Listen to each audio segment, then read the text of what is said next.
We return to finish off the year right. But first, supplies. We need supplies. Supplies!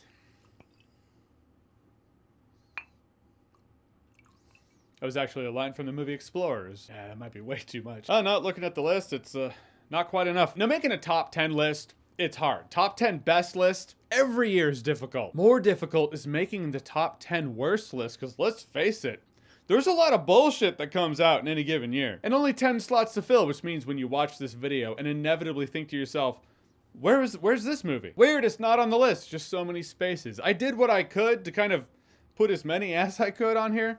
You'll see. As always, for my list, these are not reviews. I do actually have reviews for all these movies on my YouTube channel. Anyhow, without further ado, sit back, relax. Let's talk about the top 10 worst movies of 2024, per my personal opinion. Starting with number 10.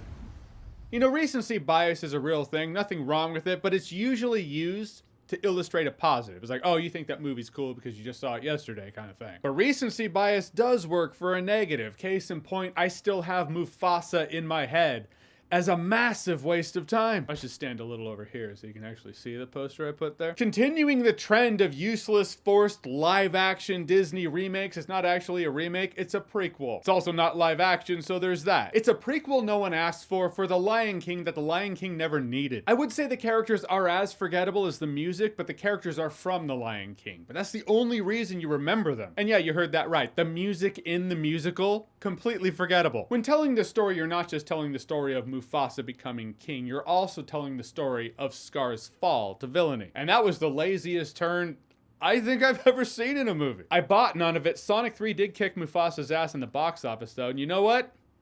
Good. That needs to happen. It's the only way studios learn. It's the only way they listen is money. There's still time to turn back, Disney, before you butcher Tangled. In fact, you might be able to cut Lilo and Stitch right now, take the tax write-off, or you can keep butchering your legacy. You know, whatever. Number 9.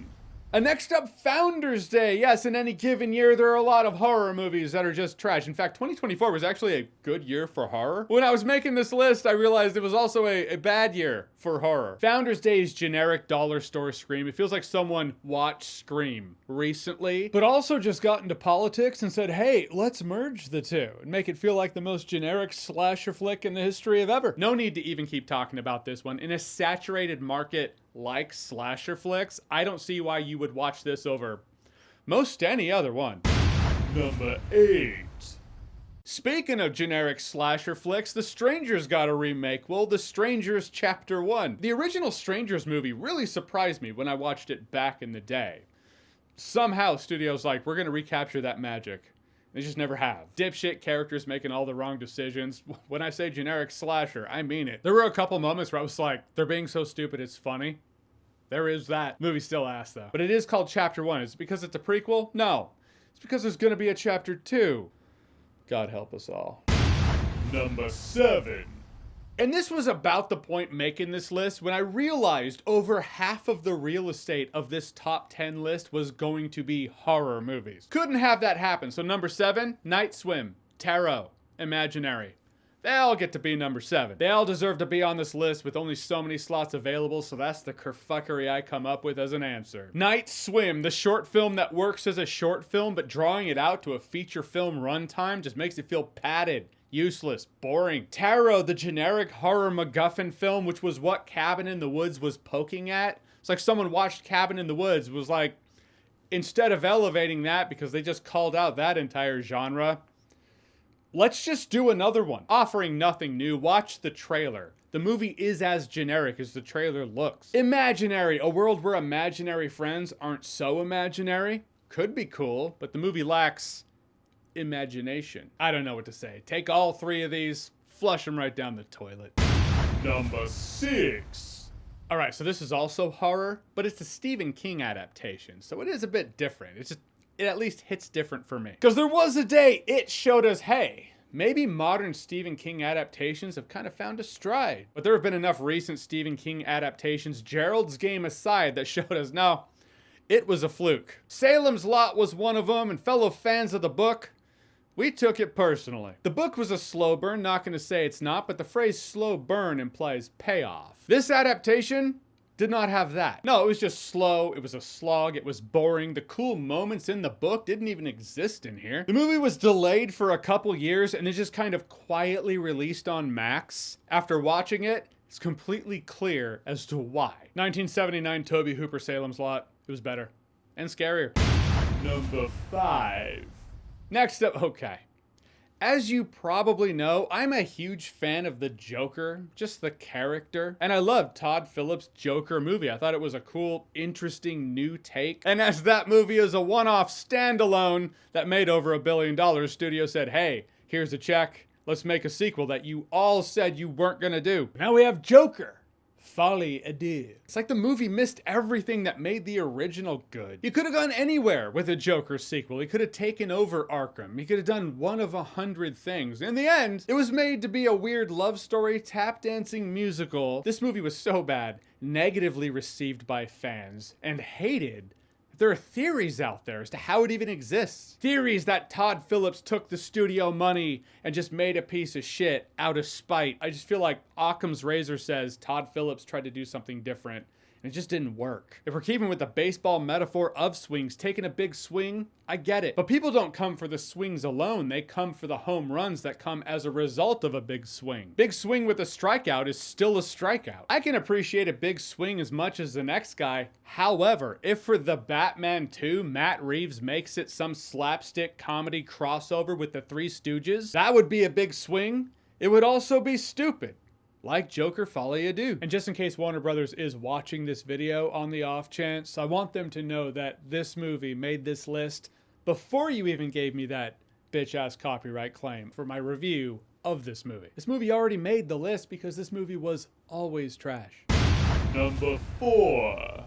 Next up, man, I almost crushed all the Sony Spider-Man verse not Spider-Man movies into this one, and while Craven was boring, I'm gonna go ahead and let Madam Web shine alone in this spotlight today, because it was the movie this year to show us how bad, if not memeable, 2024 could actually get. The movie might become a cult classic somewhere down the line, one of those so bad it's fun kind of things. I do not discount that. I do love the fact that Dakota Johnson was talking shit about the movie before the movie actually came out, and Sydney Sweeney using this meme to propel herself to superstardom throughout the year. I mean, you gotta respect the hustle. But if you ever wanted a blueprint on how to not make a superhero movie, that's pretty much it. Jumping tracks to Craven for a second, if you have this Spider-Man verse without Spider-Man, but it is part of its own universe, why not have Craven hunt Venom if they're in the same universe?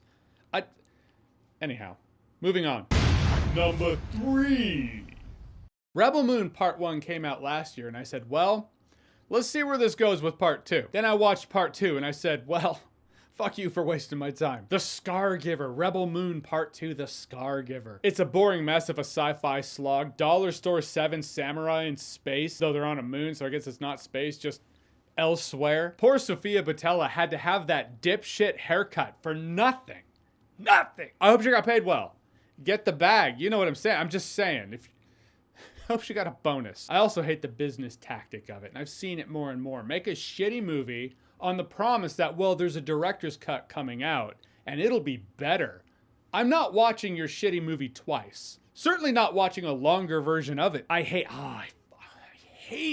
the fact that it does make me look at it from the Lucasfilm perspective and go, yeah, I can see why they passed on this. I can see why those idiots passed on this. What a world. Number 2. Video game adaptations. They're still a thing, still around. There have been some good ones recently, usually reserved for being a series. Borderlands is not that. Borderlands is Eli Roth never grew up, never grew out of the frat house, and wrote a shitty sci-fi action comedy that's not funny, then directed it. Not only do the actors look zombified as they're floating through this nonsense for their paycheck, but they're all horribly miscast. Now, given it's Eli Roth, usually known for violence and gore, and the general disjointed clusterfuck that this movie feels like, I could see it being a situation where this movie was written and filmed to be a rated R film, and the studio was like, hey, PG-13, make it happen in post, which never works out. I get it, and I empathize with the situation. But on the consumer level, it's all about what are the fans going to have to sit through? A disjointed, unfunny sci-fi slog of a mess with shit special effects and noticeable green screen. But moving on. Number 1. And here it is, the number 1 spot. The movie that, well, it just annoyed me more and more as time went on. I've told you this before, my brother and I will pour some scotch and watch a bad movie. Just because, you know, I guess talking shit about bad movies is a brotherly thing to do. We have fun, but he loves the original Crow. So do I. But I'm really morally conflicted on whether or not I should show him the 2024 Crow reboot. Because I don't want to take it from him. You know, I don't want to show him how they massacred his boy. Bit funny that Bill Skarsgård is in my favorite and least favorite movies of 2024. I don't know what it means, but there's that. Take what you know to be the Crow, and then crumple it up, piss on it, shit on it, put it in a blender, flush it down the toilet with imaginary taro and what was the other? Night Swim. And you'll kind of have a sense of what I'm talking about here. They tried to frame this movie like it wasn't a remake of the film. It's an adaptation of the source material. It's nothing like the source material. The 1994 Crow is far more accurate to the James O'Barr graphic novel than the 2024 Crow film is. Eric Draven in the character he is, not seen anywhere on here. Eric Draven in The Crow, Spectre of Vengeance, absolutely. Is that a tragedy? You bet. But he's still a positive influence to the good people around him in his orbit. Eric Draven in this movie goes on a massacre, complete and total killing spree, murdering people who had nothing to do with he and Shelley's murder. Do they get to come back as a Spectre of Vengeance now? Do they get to be like, well, I was working the night shift because I worked 2 jobs to put food on the table for my family? This dude just came in and started shooting and killing us. Cherry on top, he decides to traumatize an entire auditorium of opera goers by throwing a couple heads into the audience, who again had nothing to do with he and Shelley's murder. There's no relatable human connection to ground the supernatural resurrection revenge story. There's no Sarah character, Ernie Hudson character. This is the kind of movie someone would make if they've never read The Crow, seen The Crow, they've only heard about The Crow. This movie and the characters not only come across as a betrayal of the characters, but a betrayal to James O'Barr and the reason he wrote The Crow in the first place. It makes me wonder why it's even called The Crow, because what is The Crow in the movie? What does The Crow do? This glass of scotch is more of a character than The Crow is in The Crow. The Crow City of Angels is a better movie. The Crow City of Angels is a better movie than the 2024 Crow is. I said what I said, and that's the hill I'll die on. And that's it. That's my list of 10. Well, slightly more than 10, but 10 worst movies of 2024. But barring a GTA 6 trailer dropping later today, this should be the last video of 2024 from me to you. Another sincere thank you once again from me to you for watching me for another year. I appreciate you. So have fun on New Year's Eve, be safe, drink responsibly. But as the fact remains, 2024 gave us a lot of movies that can be categorized under woof! What are the top 10 worst movies of 2024 for you? Whatever they are, whatever you think, comment below, let me know. And as always, if you like what you've seen here and you want to see more, click right here to see more.